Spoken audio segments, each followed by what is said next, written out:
ప్రస్తుతం లోపలికి వెళ్లిన నిపుణుల బృందం బోరింగ్ మెషిన్ ధ్వంసమైనట్లుగా మొదట గుర్తించారు. ఆ తర్వాత టన్నెల్ కూలిపోయిన ప్రాంతానికైతే ఆర్మీ టీం చేరుకున్నట్లుగా తెలుస్తోంది. 8 ట్యూబ్స్ ద్వారా టన్నెల్ వరకు చేరుకోగలిగారు ఆర్మీ టీం. ఆ స్పాట్ లో టన్నెల్ బోరింగ్ మెషిన్ ధ్వంసమైనట్లుగా వారు గుర్తించారు. అందులో చిక్కుకుపోయిన వారితో కాంటాక్ట్ కావడానికి మైక్ల ద్వారా వారిని పిలుస్తున్నా కూడా లోపల నుంచి అయితే ఎటువంటి స్పందన కూడా రావట్లేదు.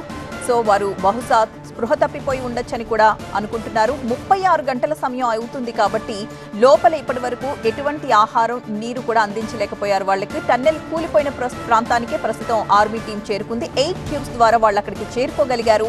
స్పాట్ లో టన్నెల్ బోరింగ్ మెషిన్ ధ్వంసమైనట్లుగా గుర్తించారు. వాటర్ స్కానర్ ఎక్విప్మెంట్ తో ఆ నీళ్లు, బురద, మట్టి ఎంత ఉన్నాయో అక్కడ లెక్కిస్తున్నారు అధికారులు. అలాగే మరొక పక్క లోపల ఉన్న నీటిని తోడివేయడానికి కూడా వాళ్ళు అక్కడి నుంచి ప్రయత్నాలు చేస్తున్నారు.